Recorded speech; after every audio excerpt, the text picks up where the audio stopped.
to A Well-Designed Business. My name is LuAnn Nigara, and I'm so glad you found this podcast. Together with my husband Vince and our partner Bill, we have grown our company WindowWorks from the ground up.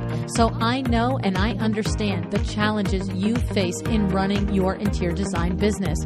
I also know that your talent alone isn't enough to ensure your success.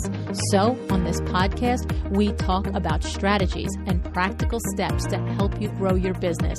But make no mistake about it, we have our share of fun here too, mixed in with those aha moments that I love so much. This isn't fluff. Nobody has time for that. Whether you are a new interior designer or a seasoned designer, I am here to help you create and to manage the kind of interior design firm that you dream of. It's straight talk and it's action. Are you ready? Let's get started. Hi, welcome to A Well-Designed Business. It's Flashback Friday, and we have another favorite episode from the archives for you. This episode was originally episode 470. Christine Lynn of San Francisco's Foreman Field wowed us with her story of how she went from working part-time for an interior designer to leaving that job, starting her own business, and hitting $1 million in revenue after just 1 year. Right? Crazy. Now you know why I picked this episode. So before I get to this episode, whether it's the first time you're hearing it or it's a refresh on your memory of how one woman built an amazing business in what seems like no time at all, I want to remind you of the free event I'm having in High Point this October 14th, 2021. We're going to have a little party. That's right. I don't know about you, but I miss seeing everybody. And I want to say, by the way, it's a free party thanks to the generosity of our sponsor, Revelwoods. Please go to revelwoods.com to learn how you can add wood flooring to your product offerings. I know you make money on design fees, but to generate real revenue, you really should be thinking about if you're not already selling product too. And why not wood flooring? Big ticket item, right? Revelwoods has their design trade program so well thought out that it makes it so easy for you to get into selling wood flooring, experience or not. Okay. So, and if you join us for our fun little party at Pandora's Matter on October 14th, you will get to meet John Dupre, the CEO of Revelwoods. The RSVP is in the link tree in my Instagram bio. The event is obviously limited, all right? So it's first come, first serve, and I'm really looking forward to seeing you. I can't wait. All right. I also can't wait for you to hear Christine's show. Here we go.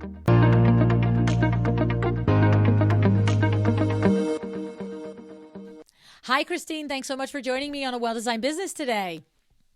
Hi, LuAnn. Thanks for having me. So, Christine, I'm so glad that we're doing this. I'm going to tell everybody again.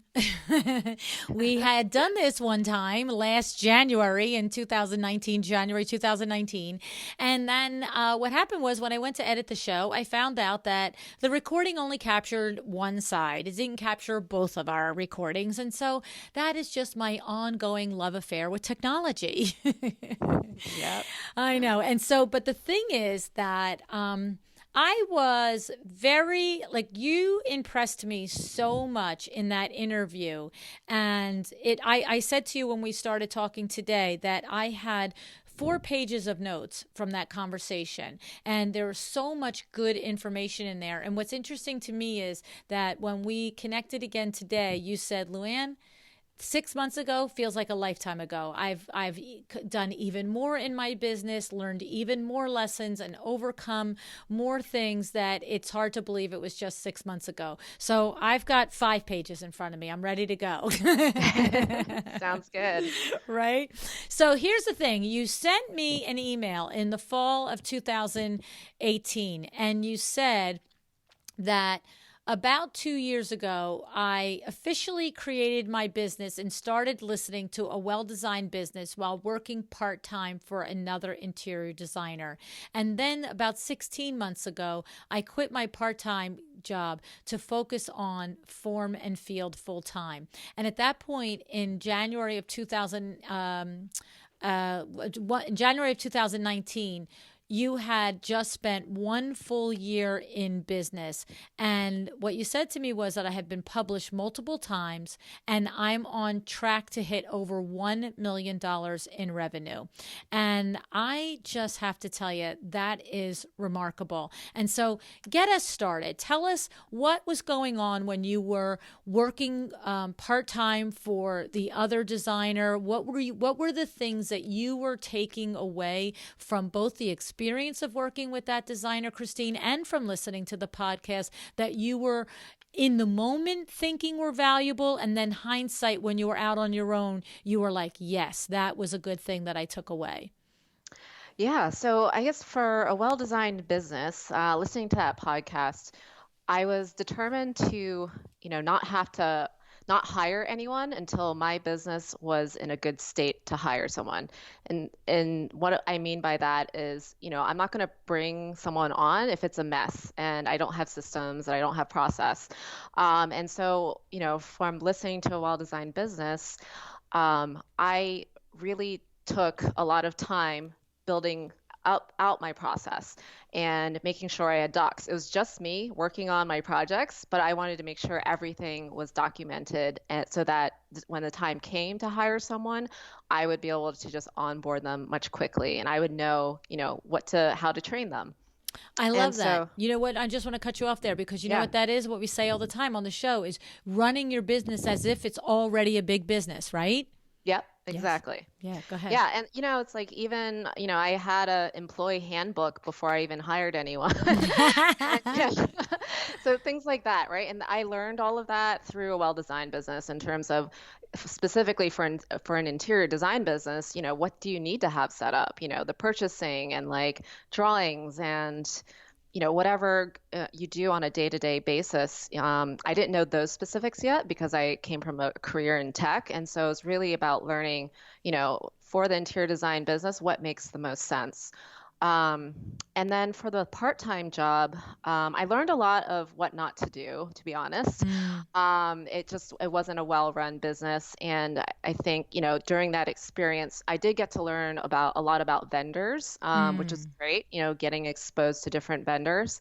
But at the same time, I had come into that role as a kind of a senior project manager, because I was very good with the project management. And working there, it was just, I knew I could do it better on my own and that I would go farther and faster on my own. And so Mm. that's kind of why I decided to focus on my own business rather than continuing to work there. Okay, so I love that you are able to see, clearly there were benefits to working there, learning about vendors and certain things and processes, I'm sure, but there is much to be said about what not to do too, right? And probably just, I gotta imagine that the firm, if the systems weren't well established, that there was probably a lot of anxiety on the part of the principal because no one likes to Yeah. be in that environment, let alone the business owner.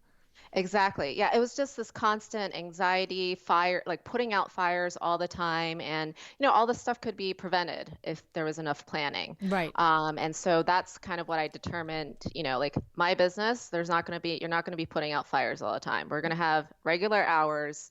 Things are going to be running smoothly. There will be mistakes, of course, but, there's never going to be people running around like crazy. Yeah. Well, you Yeah. know what the truth of it is that is why the podcast is so popular and is, listened to by so many designers because many of us did not have the benefit of having this community of people sharing all of their information, right, Christine? I mean, think about it. There's over 400 interviews of Yep. designers that have, shared how they did it the wrong way and the lesson they learned, or designers like yourself now that have learned from your colleagues how to do it the right way. But, 5 years ago, 10 years ago, 20 years ago, where did somebody learn this? They don't teach it in school. We all know that. They have 1 semester maybe of business practices in the curriculum. And of course, how many interior designers haven't been to formal education and training? And that's not, that doesn't impact their ability to be a successful designer. But if you haven't come from running a business, any business, I know you can run you could run a bakery. And if you're doing it well, if you have the talent to be a designer, you can run a design firm, right? But Yeah, short same of that, principles. right? Exactly. But short of that, where do you learn it? So good for you to not take for granted that it is available to you now, right? Right. Yeah, yeah. Yeah. I mean, I feel like I was extremely lucky that I started my business when, your podcast was around. So, Yeah, no, it's true because that is that's a thing to understand in there, that it's a layer of, because there's always been books on the business of design and blah blah blah blah blah, but it's hard to hear it in a book. It's hard to really assimilate it in a book. Of course, it's better than doing nothing, right? right. But okay. And I remember that when we did do the first interview, that I said to you, look, you're scheduled to do $1 million in gross revenue. And what I always ask somebody is, once they say that, then I say, well, did you give yourself a salary, and what did you earn of that $1 million? And so do you want to share that with us? Yeah. So I paid myself last year $84,000 in Yes. salary. Do you know how many interior designers are working 10 years and are not making that? Yeah. Okay. Yeah, I don't no, know. yeah, there's a lot. I hate to tell you. I hate Okay. to tell you, sweetie, there is. So I love that you were doing it. And I remember what's so funny, Christine, is in my notes, I have something that I wrote here from our first conversation, that if my notes read properly, it's the exact same thing that Nate Burkus just said on the show. You had a goal of $5,000 per month, and how many projects would I have to bring in order to pay myself that? Do I have the notes? Am I missing Yeah. anything? Yeah. That's when I first started out. I paid myself $5,000 a month. And yeah, it was basically, I backed out, how much do I want to make? And then that determined my company goals. It wasn't about, what's left over, that's what I'm going to pay myself. It was about, this is my goal and I'm going to do whatever it takes to hit it. Yeah. And I don't know if you happened to hear Nate's show recently, I but did. yeah, and Yeah. did you hear him say the same thing? But for him, it was $750 a week, Yeah. right? So that would have been $3,000 a month. But of course, that was probably whatever it was 20 years ago, right? Yeah. 20 years But ago. but he said the same thing. He was not happy where he was working. He felt like I mean, it's the exact story. Just 20 years later, he said, I felt like I could do a better job on my own, and I needed $750 a week to pay my bills and to have some, beer money and gas money. I'm putting words in his mouth. He didn't say either of those things, but we know what I mean, right? Yeah. And he said, if I can do that, then I'm good. From there, that's my bare minimum. And so it's to your point. It's like, I'm not going to go out and do this, and maybe it makes money, maybe it doesn't. One day, 1 month, it'll be great, and the next one. No, this is how you establish your company goal for revenue. And when you have that in mind, it's a non-negotiable. You have to hit it, right? Right. Yeah. And so you make it work. Like, if you need to do more sales, you go do more sales. If you need to cut expenses to make it work, you cut expenses. So, everything is very intentional. Right. It's you're thinking about it, and it's not just happening to you. You are happening it to it, right? Exactly. Yeah. Now, take us back, because I remember that you did some very key things when you did go out on your own in starting your business and in helping yourself to get some clients. What were some of those things that you remember? Yeah. So I told everyone I knew that I was starting an interior design business. And so I was happy to work with friends. I still work with friends. And they were a lot of my first jobs. Like, I would say even now, it's ranged from 100% to like 80% of my projects. And it just made sense because at that time, and still now, a lot of my friends were buying their first homes, or upgrading their places. And so, I was going to take advantage of that. Okay, and walk us through that a little bit, because so often when we start our businesses out, and as designers, we are working for friends and family, we're working at a reduced rate or free rate? How did you handle that sort of sticky situation? Because if you reached $1 million in revenue and most of your clients were your friends, you are obviously charging them. Yes. So I treated them as I would any other client. So no, maybe it's like I give them a slightly better rate, but it was nothing, is like, no, I need to make my business work and there's no way I'm going to do this for free. And so I treat every friend as a formal client, and we use the same rules with how we deal with them and interact with them, the communication, the process, everything is the same. So there's no, favors or things like that. And that's how it works, right? Then you set these boundaries and they know, that this is a professional relationship. Even if we're friends and maybe it's a bit more fun with friends, it's still a professional relationship and there's a contract in place. So from the very beginning, I also had a contract in place with my clients. That's terrific. That's amazing. Let me ask you something. Did you have any friends that were like, Christine, what are you kidding me? You want me to sign a contract? You want me to fill out a questionnaire? We've known each other since we were in college together. Why are you doing this? Yeah, no one has ever pushed back. That's great. You know what Yeah. that is? You know what that says to me? That says to me that you presented it as this is how this will work without being mean or overly stern, or just this is just as a matter of fact. You need to design, your home needs to be designed. You're asking me to be the one to do it, and this is how I do it. Just the way I would have a painter walk in the house and he would get a paintbrush out. This is how I execute a design project. Yeah, absolutely. And, even it's not even just one-sided as a contract, right? Like my friends want to sign a contract because it protects them too, right? Mm-hmm. It's always both ways. Mm-hmm. And when you tell me, if we were sitting at a little round table now at some industry event and somebody looked at you and said, really?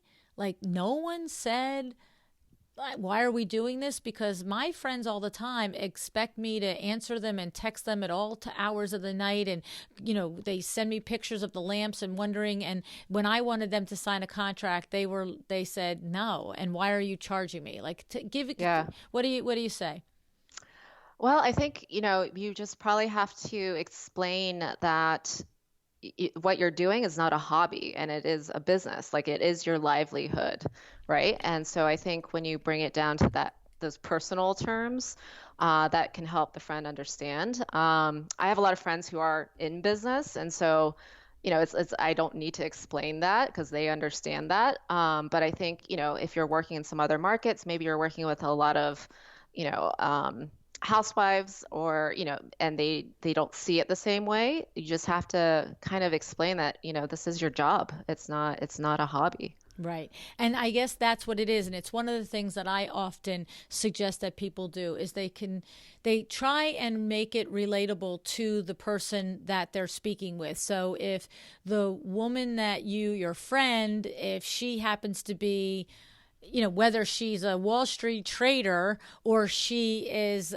owns a boutique salon or clothing store. Clothing store is even better because you could just look and say, I want to shop at your clothing store, but when I come in, you don't give it to me, right? Like Right. you don't give it to me. I have to try it on. I have to like it, and I have to give you green dollar bills for it. Yeah, exactly. Right. And that's a way of describing it, because you are giving your intellectual property, but it is as valuable and it is as much yours to charge for as a pair of shoes or a clothing item that you might buy from a friend's boutique store.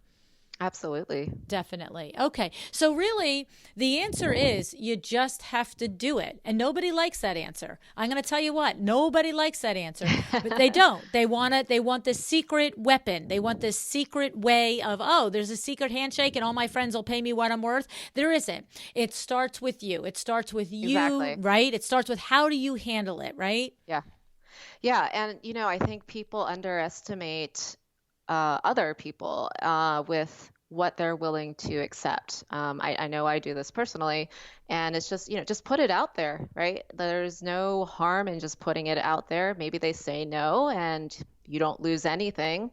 Or maybe they'll say yes and you gain a whole lot, right? It's just, why not? Why not try at least? Well, you know what, Christine? I think that's an excellent point to make, because the truth is that that friend might be already expecting that you're going to handle it on a completely professional level. And to your point, whether they're actually thinking they want the protection of a contract or not, which I'm sure some are, but they want the protection of knowing that I'm going to be handled like an actual paying client, and therefore I can insert my expectations in this process. Whereas if you're going to do it for me as my girlfriend and I don't really like the second revision, I'm going to feel like, well, do I have to live with this one because I don't really like it? Whereas if I know I'm in a full-blown contract, I can say, look, Christine, love you like life, and we're going to have wine at 6 o'clock, but right now I'm not loving this revision, right? Yeah. You have more freedom that way once you have those terms and those boundaries. Yeah. It's a matter of finding what you can believe yourself. Right. So if one designer needs to grab onto the fact that it's to express that, oh, if you own the clothing store, I would have to pay the clothes. Another designer, for what may resonate with them, is understanding that it's for your protection, my good friend, just as much as mine. Another one might understand that, by doing it this way, I ensure. I remember it was Judith Taylor, and I don't remember what episode she was, but I'll put it in the show notes. Judith Taylor did a whole episode on working with your friends and how to set the expectations and how to do it. And it really is making sure that you are the one who is also putting them through every one of your professional paces too, so they can understand the value of why they are paying you for the incremental services as they're delivered, right? Mm-hmm. Yeah, absolutely. Love it. Okay, so what are some of the other things that we want to talk about? We want to talk about let's talk about some of the growing pains of this first year, because even though you have your best intentions and you've gotten your employee handbook and you've really put yourself into systems, we all know as business owners, we're going to have those come to Jesus moments where we're like, whoa. Yeah, absolutely. So I think, one of the biggest things for any business is hiring. And the first year and a half, I think my main weakness was hiring without properly vetting, or hiring even if there was something in my gut saying not to hire. Right. And it's no fault of the hires. It's completely my responsibility to make sure I'm hiring the right people. And, I think I made a lot of mistakes. I took shortcuts with hiring. I didn't follow a set process all the time. Or even when I did even when I did follow process, maybe I ignored my gut. And so there's just so many factors to consider when you're hiring, and making sure that you are indeed hiring the right person. It's really hard. It's really hard to figure that out and figure it out for your business, because every business will be different in what hires you need and are a good fit for your culture. And so, I'd like to say that I've gotten better. So I do have 2 full-time employees now. They've been great. And, a lot of it also has been coming down to the training that you do after you hire and setting up your employees for success. It's so true. Did you listen to the episode that Eileen Hahn did, my cousin Eileen, on how to... I did. It was really great. Isn't that something? You are speaking to the choir there. She absolutely is an expert at this, and she's helped us. And I can tell you, every single time that I either ignore her advice or ignore the voice in my head that I know is really her advice in my head, it has been a bad hire. Every time. Yeah. Every time. And it's brutal because it's expensive. And I just did it this past winter too. I was all thrilled, tickled pink with myself. I thought we had a good hire. Great lady. Okay. This is no reflection on the person. It's the reflection on the fit in my company and the role that I hired her for in my company. And the thing is, there was a point, and I mentioned on the podcast, when we followed our system and boom, we've got a great hire. But the simple fact is that it didn't end up working out. And I did like the first 3 steps and didn't do the 3rd and 4th and 5th step. And I remember I literally said to her, I'm done. I need to make this hire, stop. Like, no, Yeah. I'm not. And I had to tell her, I'm not going to finish the steps. And she's like, Lu, I really want you to finish the steps. And I'm like, I'm not. It's done. And yeah, it cost us, thousands of dollars. I mean, Yeah. probably $25,000 by the time I was like, okay, writing on the wall, uncle, wrong hire, LuAnn. You know what I mean? And so Yeah. it's painful. It's painful and it's hard. And the thing about it is that I am glad that you are learning it right now, how hard it is. And that what I'm glad that you've learned, Christine, already, is that the responsibility is yours. You see, I didn't come to that so quickly. In my very early years in business, it was more like, well, that person was this and that person was that and that person that. And I didn't have enough information and wherewithal to understand that there was a way for me to be sure beyond a half-hour interview that I was hiring the right person. And without that knowledge, we made our mistakes. But for you, you've already, in only a year and a half in business, understood that the responsibility lies with you as the principal to know this information and to avail yourself of it and to make a good hire. Yeah. Yeah. I mean, it took some time for me as well. I think I had a come to Jesus moment at the beginning of this year that I, took on that responsibility and really like looked inside myself, and changed what I was doing. Yeah. Well, and the thing about what's enlightening is when you work with anybody that's an expert at it, like Eileen is, you find that there are a lot of things that you thought were unknowable that can be known and can be eliminated as problems. You see, I used to look at hiring as a very intuitive process, and because I am the most intuitive of the three partners, and of course I'm the one who was willing to ask the most questions, let's be serious, that I thought that was the only skills that I could rely on to make a good hire. And that was the aha moment for me, that it can be much more systemized, it can be much more intentionally done, and a lot more information can be gathered in ways that I was not considering, in order that you actually can, with a great deal of confidence, make the right hire. It's very time consuming. It's a 2, 3, 4 month process to get to that right person. But when you do it well, it works out. So yeah, and it's worth it. Yeah. You save money in the long run. Oh, yeah. You definitely save money in the long run. It is so true. So you had said you had to let 3 employees go over the course of the 14 months that you were in business. And it's not only the salary that you lose, but you mentioned here that, it's fixing their mistakes and, fixing the things that are the reasons that cause you to have to let them go. That's time consuming, because now you're going back and double backing doing work that you've already paid somebody to do, but it was subpar, right? Right. Yeah, absolutely. And and those when you do a design project, sometimes a drawing that gets done 6 months ago, you're not seeing the results until 6 months later, right? And so, even if an employee's gone, you still have to deal with any mistakes that were made in the past. And, for me, I did actually spend about a month cleaning up, stuff that we had in our purchasing system that wasn't matching up. I had to go through with my bookkeeper and just clean up all of our books. Wow. You're the second designer today that said that to me.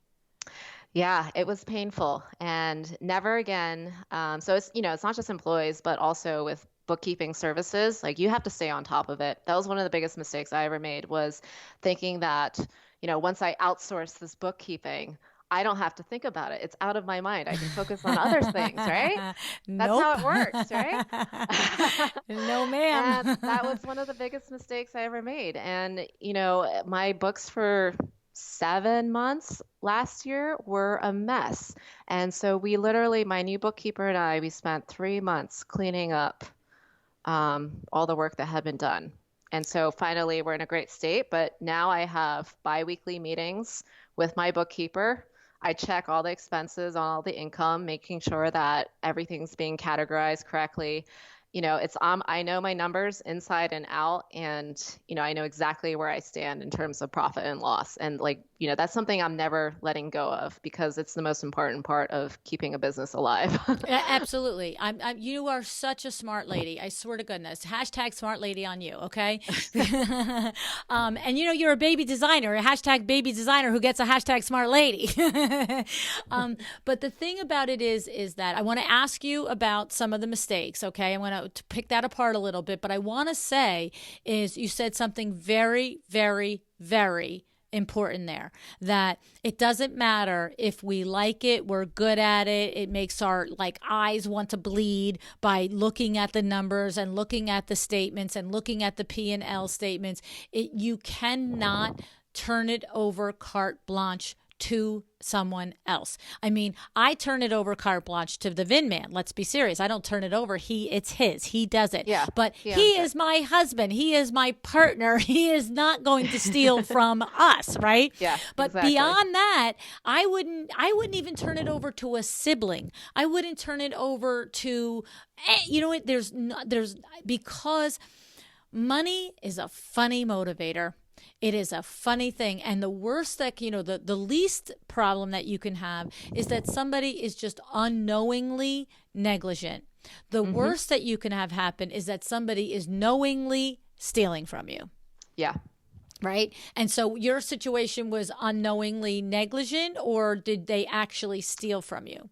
Unknowingly negligent, just not that, the lacking the attention to detail. Right. Like wrong career for a bookkeeper, somebody with not attention to detail. Sorry. Yeah. Go sell window treatments for a living and make a podcast. Right? That's the career you want if you don't have attention to detail, sweetie. Right? You could start a school for career changers. Have attention to detail. Exactly.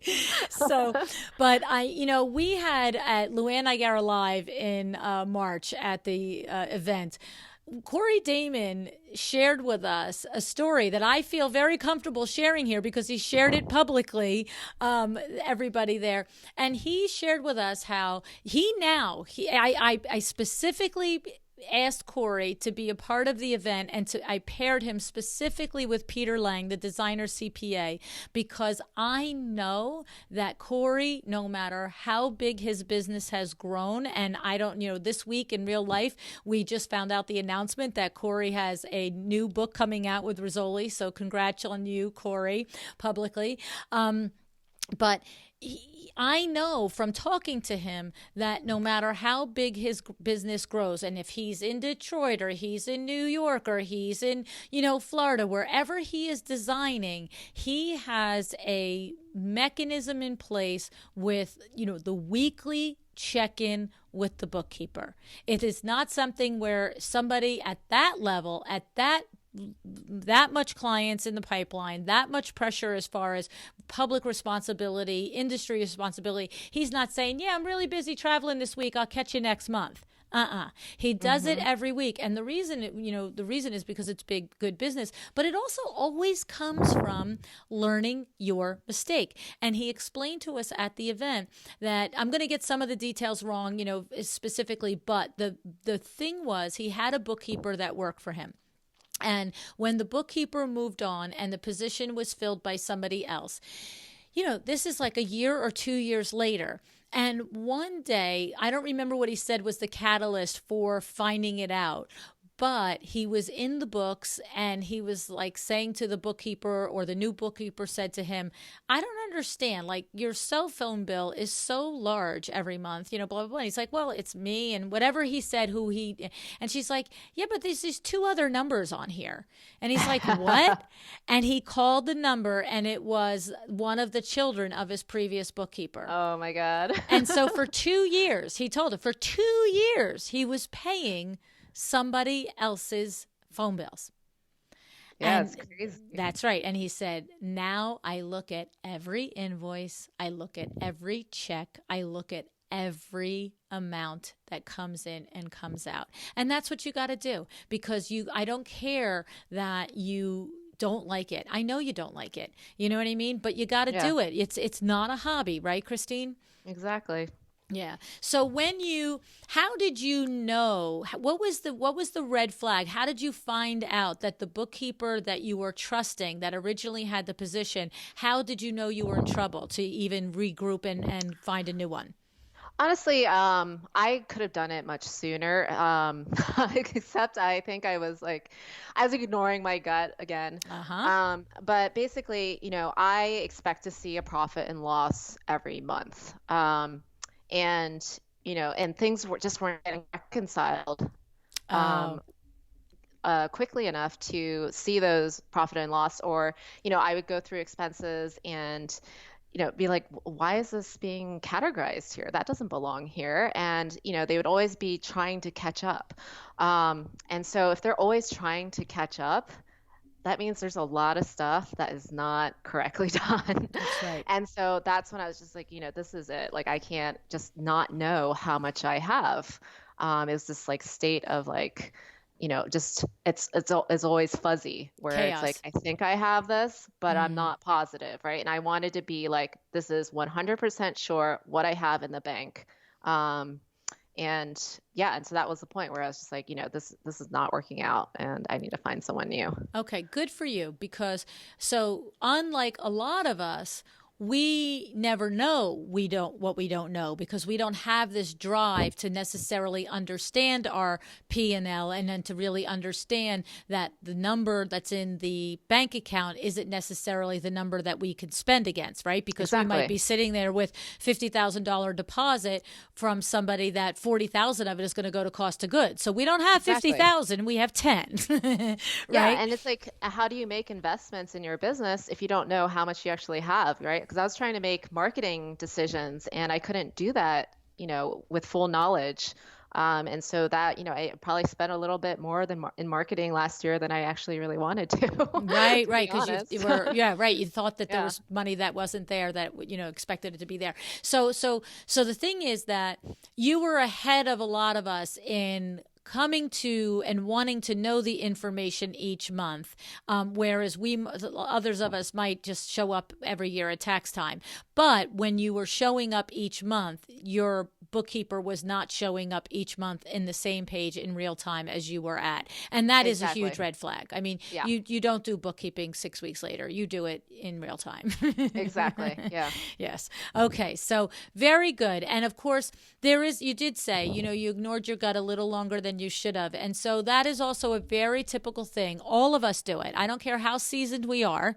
It is not an easy thing to fire an employee. It is not an easy thing to come to terms with this person is not rehabilitatable. That's not a word. How do you say the word? We That can't sounds rehab right. them.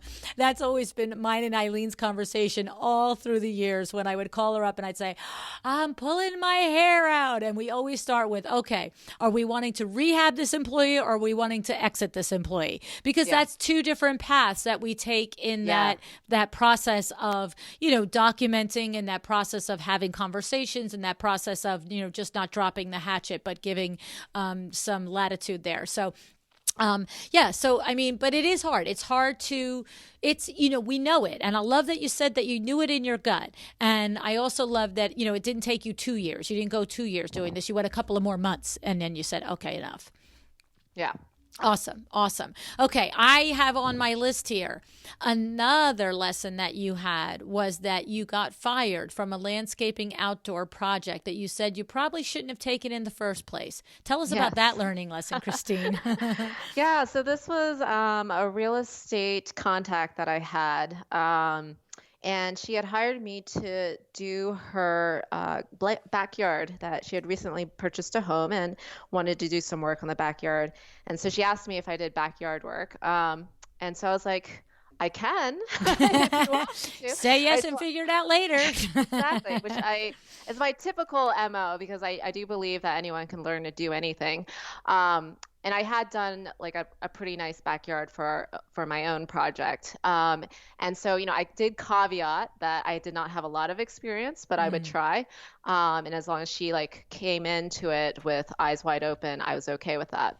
Um, but what I learned was that because it was something I did not have expertise in or even had an interest in becoming an expert in, Mm. I probably did not run the project as quickly as I could have. I did the design, but then with, finding contractors, I didn't know any landscape contractors. It was a smaller project, and so I wasn't that motivated. Mm. And so when you're not motivated, you're not Yep. going to be on your A game. And so, um, yeah, so they loved my design, but because the project management was not going as liked, they did let me go in terms of the execution before the execution happened.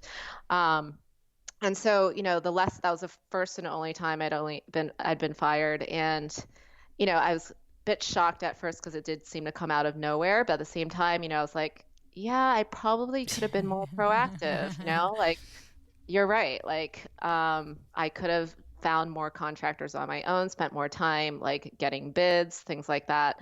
And that was just a lesson to me, like, don't do something that you're not excited about because you're not gonna get a good result from it. Right. It's a great lesson. There's two lessons in there that I love that you share. The one is to really listen to yourself, and if it's not something you really love, you're probably not going to do a great job. But the second is to really be able to look in the mirror and not just be like, "Why did you fire me? That's ridiculous." Well, so it took 2 weeks to get a contractor who said it was going to take shorter. It's like you're able to just literally look at yourself in the mirror and say, I didn't do such a great job. I would have fired me too. Yeah. Right?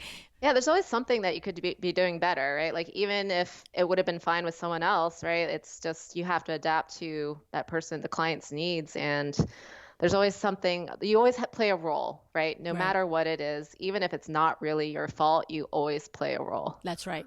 That's right. There's always something that you can trail it all the way back to, that no matter how small it is, there's something you could have done differently that would have set a different course in motion. Exactly. Yeah. Yeah, Yeah. definitely, definitely. And so the thing in that regard, what you could have done differently is once you got to the completion of the design and you spent a week or two with a half-hearted attempt to find the contractors and realize that, you're not really going to do this.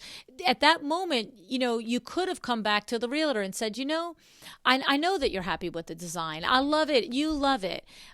This is now moving into an area where I thought I could take on, but I don't feel that I'm going to be the best one to do it. Why don't you please take the design, which you purchased from me, and now hire somebody that is a GC for outdoor work to do it, right? I mean, Exactly. that would have been Yeah. clean cut, right? Yeah. Yeah. You don't have to not take it. You didn't know, in other words, when you took the job, you didn't know that you weren't going to be passionate about it. You didn't know that you weren't going to be good about it. So we don't have a crystal ball to go all the way back to that point. Right. But we you have the can, crystal yeah, ball to see where it broke down, right? exactly. Yeah. And And what like could have once done. something starts breaking down, it's like, okay, you can address it. You don't necessarily have to like follow it all the way through to the end. It might be better to, cut it Exactly. short. Well, So, that's exactly right. And that's what I'm saying. That's my point. It's like when you start to feel yourself like dropping the ball and not sort of caring that you're dropping the ball. It's like, whatever. I'm supposed to do yeah. that today. I'll do it tomorrow. We Yeah. get it. We've all been there, right?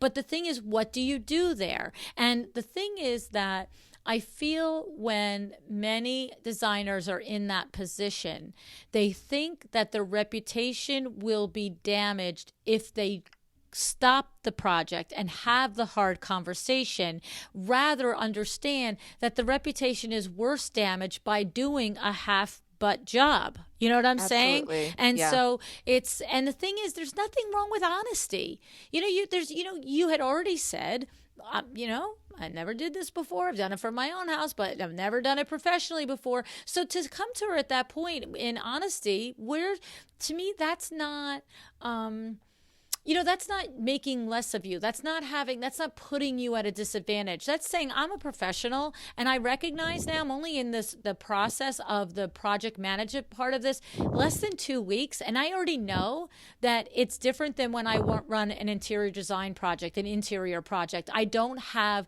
the handle on the contractors. I don't have the handle on the resources. And I really think that it's probably a good idea that I pass the ball back to you. You have your design. You love it, right? Yes. You paid for it. You're happy. Confirm all that again, right? But then just say, and now when you run into her at the grocery store, it's like, hi, Mrs. Realtor. She's happy. You're happy, right? Instead of like running around the corner going, it's a lady that fired me. Exactly.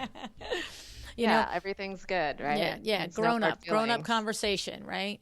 So, because, that's the thing for me is I don't like to have the hard conversation any more than anybody else does, right? But I always take it to, well, what's the worst that happens if I don't have this conversation? And what's the worst that happens if I do? And 99% of the time, the actual worst situation is by not having the conversation. Yep. So it's sort of like, do I want to cut off my toe or my foot? I don't want to cut off either one of them, but one of them is going. Yeah. Right? So, okay. Yeah, it just clears the air, It does. It does. And you know what? People will remember that clarity, that professionalism of saying, you know what? I thought I was going to give it a go, but it's not going to serve you the best. I promise you. I'm not the girl to do this for you. Yeah. So, okay, good. And then another one was that you started with flat fee, but you wildly underestimated some projects, and you still kind of do flat fees. But what's the learning lesson in there for us? Yeah. So I started out flat fee right from the beginning, and when I was just on my own, I was like, I'm awesome at estimating. I'm coming in within 5-10% of my numbers, and that's amazing. And what I realized is once you have employees, all of that goes out the window. Now, because they are part of the process, or because you weren't accounting for the money it costs you to have them in the firm? It was more like you have no idea how long it's going to take another person to understood. do this thing. Understood. You know that it will take you 10 hours to design a bathroom, but it might take her 15 or something. Exactly. Yeah. And so that threw everything off. I got, I either broke even or lost a little bit of money on some projects.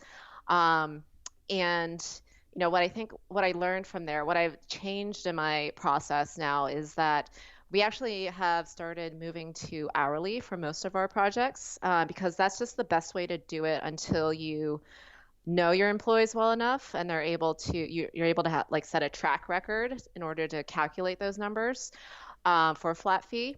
Or if the project is big enough and there's enough wiggle room, like you have enough slack in the number. If it's like $100K design fee, you can absorb a lot more than you can if it's like a $10K design fee. Right. And so if it's a big project, I have no problem doing a flat fee, but 10K, 15K project, 20K, hourly all the way now. Okay. Yeah. And when you have these conversations there's two things I want to ask. The first is, when you have these conversations with clients, is it just if it's going to be a 10K or 20K project, you don't even discuss, well, if it was this or that, it would be a flat fee. It's just, this is how I work. It's an hourly rate, yada, yada, yada. Yeah. Well, if I get that question, if I would do flat fee for them, I just simply answer them like, I can't do it for this size of project. Right. Yeah. It's like you didn't do a big enough project, Yeah. Okay. Or it's like, I can do it, but I'm going to double my numbers, right? And so you're going to be paying for a lot of time that you might not need, Right. That's a great way to do it. It's like, look, you can have a flat fee. It's going to be the best one I could possibly give you. Yeah, for me. That's Vinny always says that. Back in the day, if somebody gives somebody a price, it'd be $2,000. I'd be like, is that your best price? No, my best price is $2,500, but I will do it for two. Yeah. So the best price would be if I had $500 extra just for fun. Yeah. So, okay. So now you're doing a combination at up to a certain level. It's an hourly, but on the bigger projects, you are still calculating a flat fee. Yes, yeah. Okay. Especially for commercial, because commercial, that's just kind of expected. Okay. Okay. Okay. Because you're doing both residential and commercial. Yeah, I mean, it's a much smaller commercial percentage, but yeah, Right. when I do Okay. commercial. Okay. And then talk to me about this process. It sounds like to me that you are, whether you ultimately stay with an hourly for the smaller projects or not, notwithstanding, okay, that might be forever, but it sounds like either way, you are intentionally having your employees track their hours. And then not only are they tracking their hours, so in real time you can be billing on those smaller hourly projects, but because you're going to take that information and start to grab the data from it and start to really, is this a point when I can switch to flat fee? And what is the data showing me that it generally takes us to do this, how many hours, yada, yada. Yeah, absolutely. Like we record every single hour, like from when I started, because there's no way to evaluate, your profitability on a project, or even evaluate where you can improve in terms of productivity, without having that data. And so, and I look at the numbers, the hours on a monthly basis as well. And, I do definitely flag if I think something took too long, I'll actually, highlight it and, ask the employee, like what happened here? Why did this take this amount of time? And what kinds of things have you learned in that? Like, there's sometimes they're just like, meh. Yeah, well, well, I one don't thing. know. Well, so I did actually last year, I did have an employee who did not work 8 hours a day. And so I found that out by checking the hours. Um, and, that was the expectation, the agreement, because it was a full-time employee. And then I guess more recently, I guess if that happens, it's like, oh, this amount, I included training in this number that I put in. I had to look at these videos. I had to learn how to do this.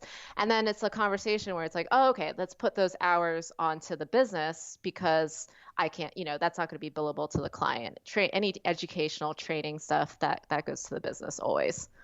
Okay, okay. So I understand. So it was a case of an employee making a mistake. You're looking at the metric for billable hours for doing say a design related project, a billable part of the process, and they were including training. So it looked like it took 6 hours to do something that really took 4. Yeah, and maybe, if something is actually taking more time than I think expected, it's like, okay, how can we speed this up, right? I'll actually sit down and see, what can we be doing differently to help you? Like, are there any tricks that you haven't learned yet that would actually like make this time half the time that it Right. takes to do this task? So it's just providing help in whatever way I can to make people more efficient with their time. Exactly, exactly. And so it sounds like you do have them track every hour that they do, and they just are allotting it to, the business or billable. Like you actually are having them Exactly. turn in. You have them turn Yeah. in. And do you Yeah. collect that every day? And is it done like on a piece of paper? Are you doing it through a software? How are you doing that, Christine? Yeah, so we use Ivy, and so they put everything into Ivy, and I just request every month at the end of the month, your hours got to be in.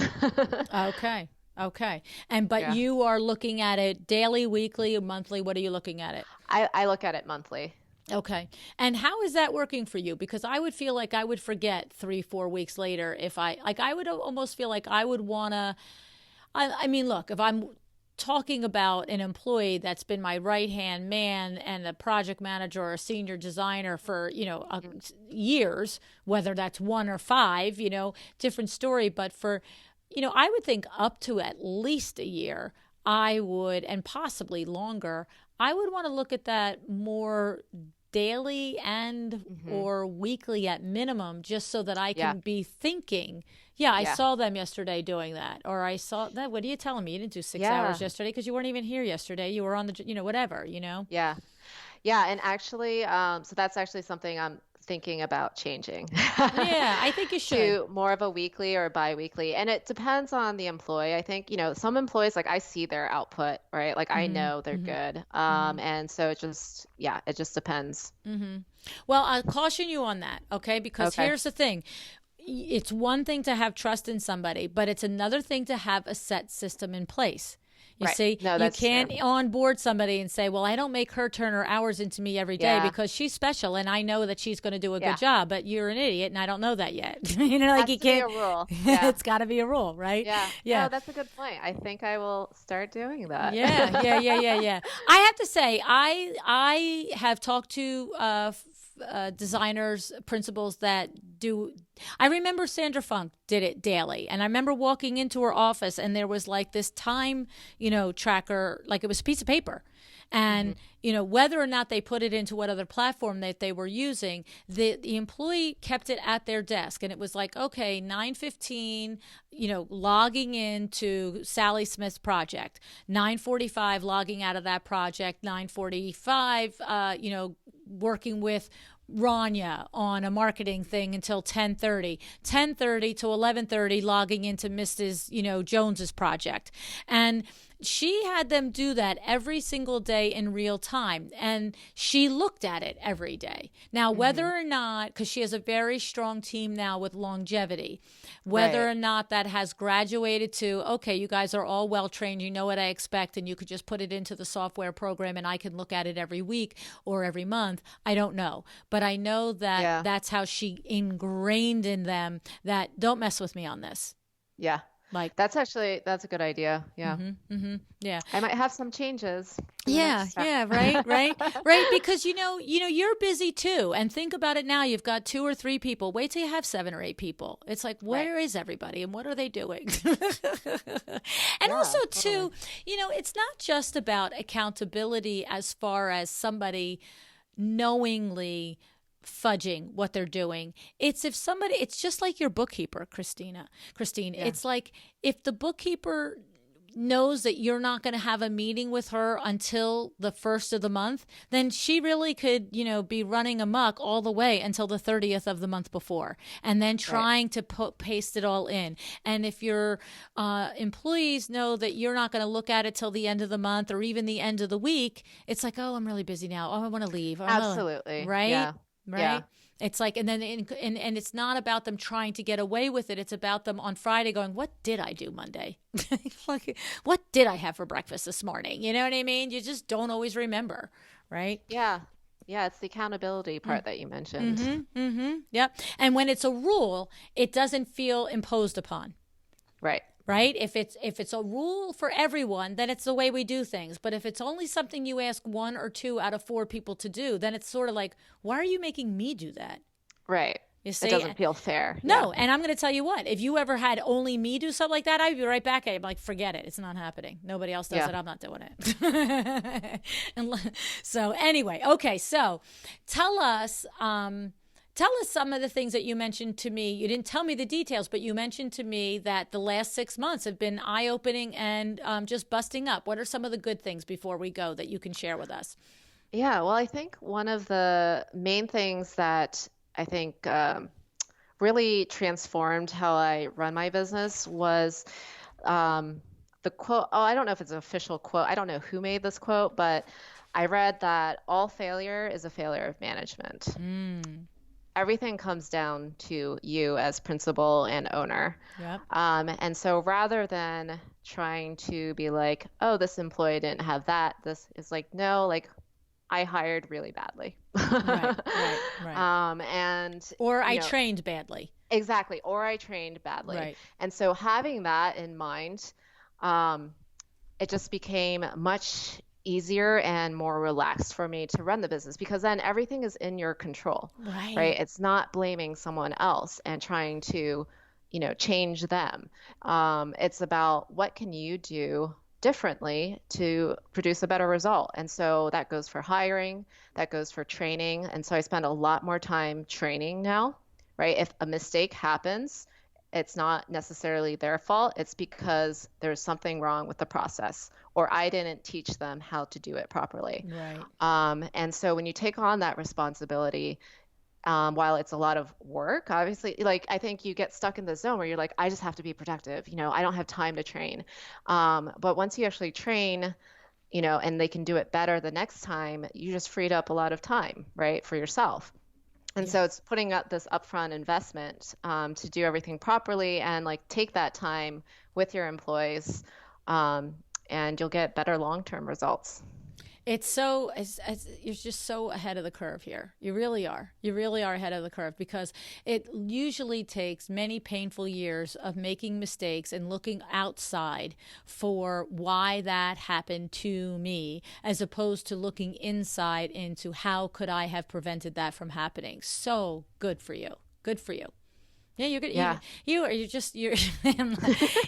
you are going to light the world on fire. I'm going to tell you right now. You really, really are. Well, it's been a journey, right? Like I'm 37, right? So it's not like it's my first time around the block. I'm not like a 22-year-old designer. Right. I've learned a lot in my career. I've learned a lot personally. I've grown a lot personally, and it's all tied together. Yes. So No, it's true. You're absolutely right. You have taken the bulk and the experience that you bring to the table with everything that you've learned previously and are applying it to the business that you're now running. And what I love is that your last line to me was, first and foremost, I'm a businesswoman and a designer second. yeah. That's it. That's how it's got to. And it's so funny because I just said to somebody recently that, I don't know. Do you know of Laura Umansky, Christine? I don't. Okay, you look her up. Look her up. Okay. She's an amazing designer, has her offices in Dallas and I think Colorado as well. And she has a team of 17 people, I think now.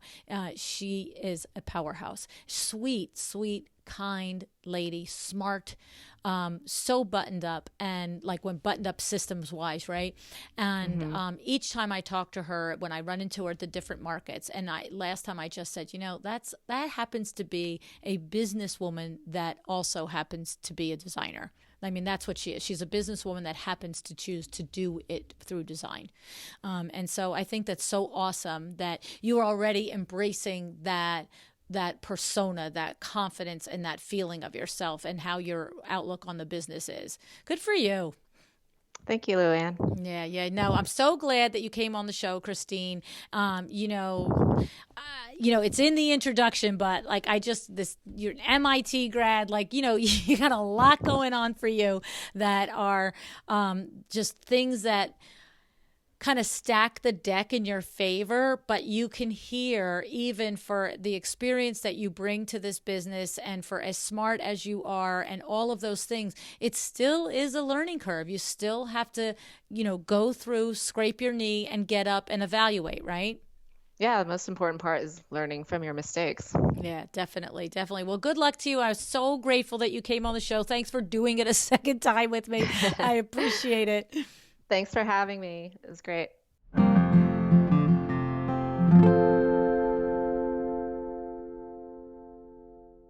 Amazing, right?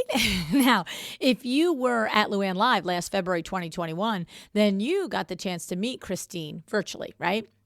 She was paired with Eileen Hahn, my co-author Eileen Hahn.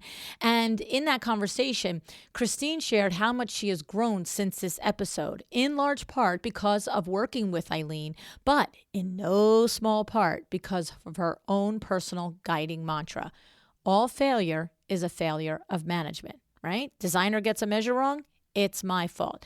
Nobody got back to the client about their question, it's my fault. Bookkeeper stole your money, it's my fault. When you stop blaming and you start owning, a couple of things naturally start to happen. One, you get really serious about hiring the right person and training them properly. Because if it's all on you, it'll get old quick, having to own their mistake after mistake after mistake. When you realize it's what you do or don't do, then you get pretty motivated to do the hard work at the beginning so you don't have to keep taking those blows later on, right?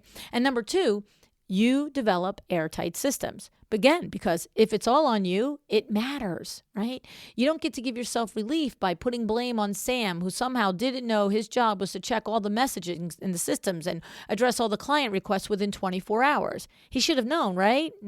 He's in charge of communication. How did he not know? Well, it's obvious.